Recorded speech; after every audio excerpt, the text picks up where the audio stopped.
आज का शिरडी साईं संदेश। आपका एक अच्छा इंसान होना बहुत ज़रूरी है, लेकिन उसे दुनिया के आगे साबित करने की कोई ज़रूरत नहीं है। लोग क्या कहेंगे, क्या सोचेंगे, सब व्यर्थ की चिंता करना छोड़ दो। पीछे मुड़कर कभी मत देखो। जहाँ तुम नहीं भी मौजूद होंगे ना, लेकिन तुम्हारी अच्छाइयों की चर्चा ज़रूर होगी। अच्छाई का मतलब ये नहीं कि हाथ जोड़कर तुम किसी को अपना फ़ायदा उठाने दो। ऐसा हरगिज़ नहीं है। जहाँ तुम्हें बोलने की ज़रूरत है, वहाँ तुम्हें बोलने की भी आवश्यकता है। तो ज़रूर अपनी आवाज़ उठाइए। अगर कोई तुम्हारे साथ गलत कर रहा है तो वहाँ चुप मत रहिए। वहाँ तुम्हें बोलना भी बहुत ज़रूरी है, वरना लोग तुम्हें मूर्ख समझकर तुम्हारा हमेशा फ़ायदा उठाएंगे। इसलिए पीछे मुड़कर कभी मत देखो। जहाँ तुम नहीं भी मौजूद होंगे ना, लेकिन तुम्हारी अच्छाइयों की चर्चा ज़रूर होगी। तुम बस अपने अंदर खूबियाँ ढूंढो और जीवन में आगे बढ़ते रहो हमेशा, क्योंकि तुम्हारे अंदर गलतियाँ निकालने के लिए तो लोग बैठे हैं। सपने हमेशा ऊंचे देखो, क्योंकि नीचा दिखाने के लिए तो ये दुनिया बैठी है। जहाँ कोई नहीं खड़ा होगा ना तुम्हारे साथ, उधर मैं खड़ा मिलूंगा तुम्हें। और तेरी मुश्किल से मुश्किल वक्त में मैं तेरे साथ हमेशा खड़ा रहूंगा। साथ कभी नहीं छोड़ूंगा तुम्हारा। मैं सब तुम्हारे हालातों से अवगत हूँ। मैं सब जानता हूँ तुम कितना परेशान चल रहे हो। घर की सारी जिम्मेदारियाँ तुम पर हैं। बिखरते हुए दिल के अरमान हैं, सपने हैं। टूटा हुआ दिल है तुम्हारा। मन बहुत परेशान है। रंग बदलते हुए अपने हैं, सबने साथ छोड़ दिया है। रातों की नींद उड़ गई है। आगे क्या होगा कुछ समझ नहीं आता कि क्या होगा। कोई रास्ता नज़र नहीं आ रहा है।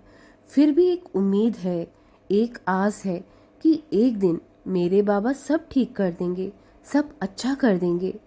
फिर भी इतनी चिंता क्यों करते हो मेरे बच्चे? जब तुम्हें अपने बाबा पर इतना भरोसा है, मुझे तुम इतना मानते हो, मैं सब ठीक ज़रूर करूँगा। बस तुम जो बार बार संसार के लोगों से उम्मीद लगा बैठते हो ना, ये ही उम्मीद तुम्हारे हृदय को बार बार पीड़ा पहुंचा देती है, दुख पहुंचाती है तुम्हें। कल रात तुम जब कुछ सोच सोच कर रो रहे थे ना, तब मैं वहीं खड़ा था तुम्हारे पास, और भविष्य की चिंता में तुम्हें नींद भी नहीं आ पा रही थी। मैं सब देख रहा था। मत रोया कर मेरे बच्चे, ना हो दुखी, शांत हो जा।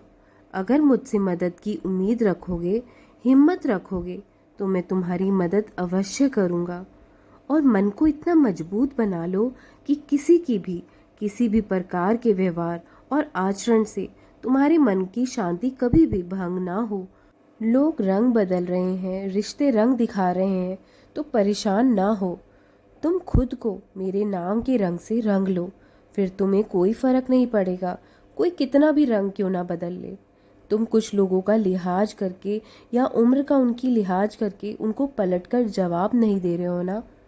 पलट कर जवाब देना यकीनन गलत है, लेकिन ज़्यादा सुनते रहोगे तो लोग बोलने की हदें तक भी भूल जाते हैं मेरे बच्चे। किसको कहाँ जवाब देना है, कैसे जवाब देना है, अपनी मर्यादा में रहकर ज़रूर जवाब दो। चुप मत रहो। अपने लिए तो आवाज़ उठानी ही पड़ेगी तुम्हें, नहीं तो यहाँ कोई किसी की मदद नहीं करता। क्षण भर में लोग तुम्हारा बेवकूफ़ बनाकर चले जाएंगे। इसलिए अपने लिए आवाज़ उठानी तो बहुत ज़रूरी है। अपनी मदद खुद नहीं करोगे तो फिर लोग तुम्हारी मदद कैसे करेंगे, या मैं तुम्हारी मदद कैसे ही कर पाऊँगा। सबसे पहले अपने लिए आवाज़ उठानी सीखो, अपनी मदद स्वयं करना सीखो। और हाँ, अगर तुम्हारे आसपास कोई उदास है, उनसे दूर मत भागा करो। उसके साथ तो बैठना चाहिए, उसके कंधे पर हाथ रखना चाहिए। उसकी मदद नहीं कर सकते, लेकिन उसकी बात तो सुन ही सकते हो ना। इससे तुम्हारे अंदर कोई नकारात्मकता ऊर्जा प्रवेश नहीं कर जाएगी। जिसका मन उदास है, जो खाली बैठा है, अकेला बैठा है, उसका सहारा बनिए। जिस तरह हम मंदिर गुरुद्वारे में जाकर सेवा करते हैं, जूते चप्पलों की सेवा करते हैं, पानी की सेवा करते हैं, खाना खिलाना सेवा समझते हैं, लंगर सेवा करते हैं, बर्तन धोते हैं जूठे, हम उस समय तो नहीं सोचते कि हम ऐसा क्यों कर रहे हैं। हम एक सेवा भाव से ये सब करते चले जाते हैं। और जो दुखी है व्यक्ति, परेशान है, हम उससे दूर हो जाएं? नहीं, बल्कि उसके पास बैठना चाहिए, उसकी हिम्मत बढ़ानी चाहिए कि सब कुछ ठीक हो जाएगा। इससे बड़ी सेवा और कोई नहीं है। ये भी ईश्वर की ही सेवा है मेरे बच्चे।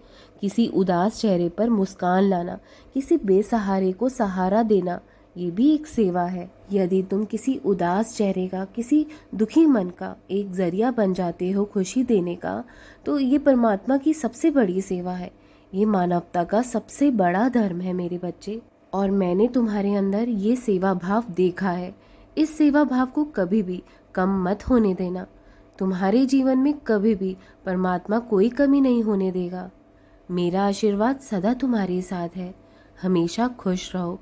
राम कृष्ण हरे, राम कृष्ण हरे, राम कृष्ण हरे।